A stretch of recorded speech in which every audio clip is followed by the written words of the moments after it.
In almost every Shiva temple in India, Shiva is a main deity.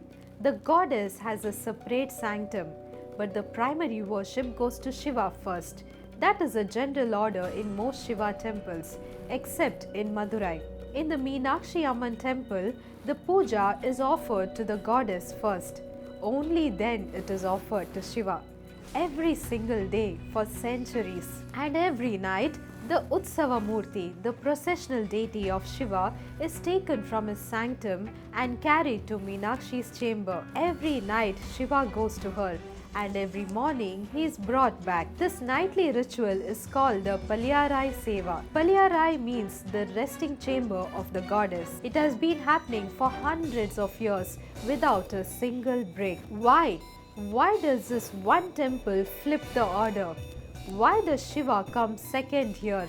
Why is he the one who is carried to her every night? Because Madurai was never Shiva's city.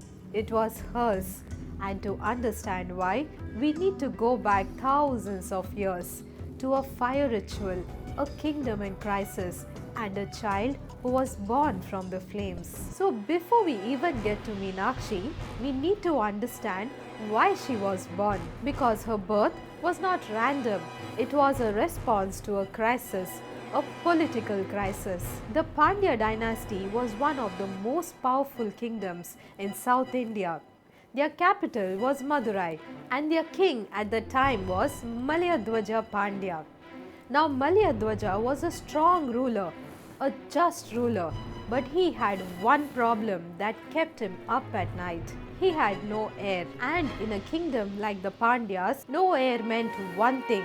The moment the king dies, the throne is empty. And an empty throne doesn't stay empty for long. Rival clans move in. Neighboring kingdoms smell blood. Everything Malayadwaja built, gone. So this wasn't just a father wanting a child. This was a king trying to save his kingdom. So he turned to the only power greater than politics. He turned to ritual. Malayadwaja Pandya conducted a massive Putrakameshti Yajna, a fire ritual specifically designed to ask the gods for a worthy successor. And this was not a small private affair. This was a grand royal ceremony. The entire kingdom knew what was at stake. And then the fire answered. From the sacrificial flames, a child emerged. But this was not a baby crawling out of the fire. She stood up, fully formed, radiant, adorned with ornaments, a 3-year-old girl with the bearing of a warrior. And she had 3 breasts. Now I know what you're thinking. 3 breasts? That sounds strange. But this is a Puranic storytelling. Every unusual detail is a symbol. The 3rd breast wasn't a deformity, it was a marker, a sign of something divine that hadn't yet been completed. Because immediately after she appeared, a divine voice, an Akashvani, echoed through the palace, and it said 3 things. 1. Do not fear this child. 2. Raise her as you would raise a son. Train her as a king. 3. When she meets her destined equal, the 3rd breast will disappear. Think about how radical that instruction was. The divine voice didn't say wait for a son. It didn't say marry her off to a strong prince. It said train her as a king. This child was not a placeholder, she was the answer. Now some of you might ask, what's wrong with being a princess?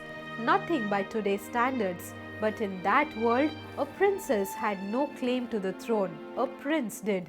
So when the Akashvani said, train her as a king, it was saying, don't limit her, give her the full power. They named her Tada Tagai, but the world would come to know her as Meenakshi, the one with fish-shaped eyes.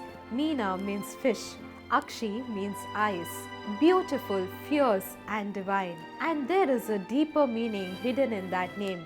In our spiritual tradition, there is a concept called Matsya Nyaya, the logic of the fish. It is said that a fish nurtures its young simply by looking at them. Unlike a bird that must sit on its eggs, the fish protects with nothing but its gaze. That is why the goddess was given this name, because Meenakshi protects her devotees simply with her glance.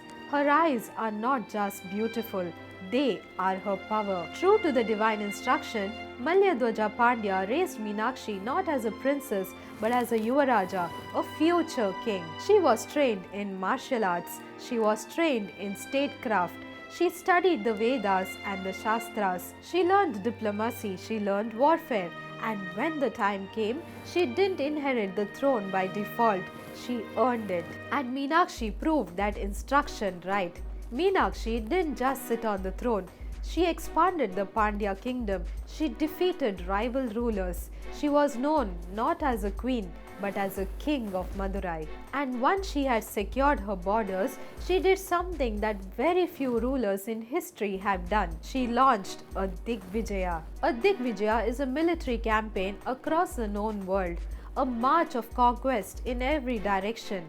This is what Rama did, this is what the Pandavas did, and Meenakshi did it too. Her armies moved through kingdoms, defeating kings, establishing the Pandya flag across the land. She moved north, conquering territory after territory, until she reached the foothills of the Himalayas. And that is where everything changed. Meenakshi's armies reached the base of Mount Kailasa, and there standing before her was a figure unlike any king or warrior she had ever faced, Shiva. And the moment Meenakshi saw Shiva, the third breast disappeared. Now, why did the third breast disappear? Because it was never a flaw, it was a signal. Remember the divine voice? It said, when she meets her destined equal, the third breast will disappear.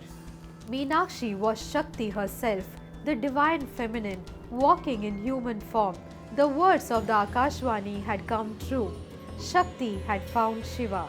But here is a part of the story that gives me goosebumps every single time. And this is a part most people miss. Shiva did not take Meenakshi to Kailasa.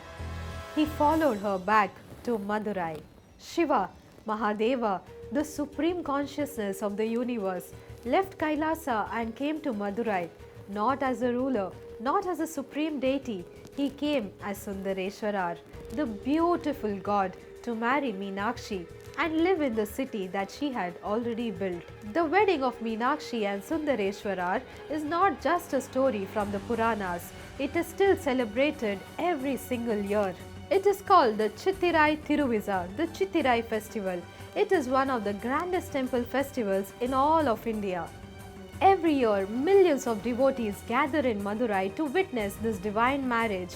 The entire city transforms. Processions move through the streets with music, with flowers, with thousands of people walking alongside the deities. Sundareshwarar is brought to meet Meenakshi. The thali is tied in front of the entire city, and the moment the wedding is complete, Madurai erupts. And there is one beautiful part of this wedding that most people don't know. Lord Vishnu himself as Alagar, Meenakshi's brother, is believed to travel from his temple in Alagar hills to give her away. But according to local tradition, Alagar arrived late. The wedding was already over, and in his anger, he refused to enter the city and turned back at the river Vaigai. This moment is reenacted every year. A Vaishnavite deity participating in a Shaivite celebration. That is how significant this wedding is. And this is why Madurai is unlike any other temple in India. Remember what I told you at the beginning? The puja in Madurai goes to Meenakshi first, only then to Sundareshwarar every single day for centuries. Not because of a random tradition, but because this city was hers before Shiva ever set foot in it. She was a king. She built this kingdom and Shiva chose to come here. So the worship follows the story. And there is one more ritual that I find absolutely beautiful. Every single night, the Utsava Murti of Sundareshwarar is carried from his sanctum to Meenakshi's chamber. Every night Shiva goes to her and every morning he is brought back. Think about what that means. The story of Madurai says, this is her city. He chose to be here, and every single night that choice is reenacted. Now I want to leave you with something, because this story is not just about a temple. The story of Meenakshi is a story of Shakti, of the divine feminine, told in a way that our civilization understood thousands of years ago. A woman born from fire, raised as a king who conquered the world, and when she finally met her equal, he didn't diminish her, he followed her home. That is what our tradition has always known. She is not secondary, she is not supplementary, she is Shakti, the force that moves the universe. And Shiva without Shakti is Shava, a lifeless body.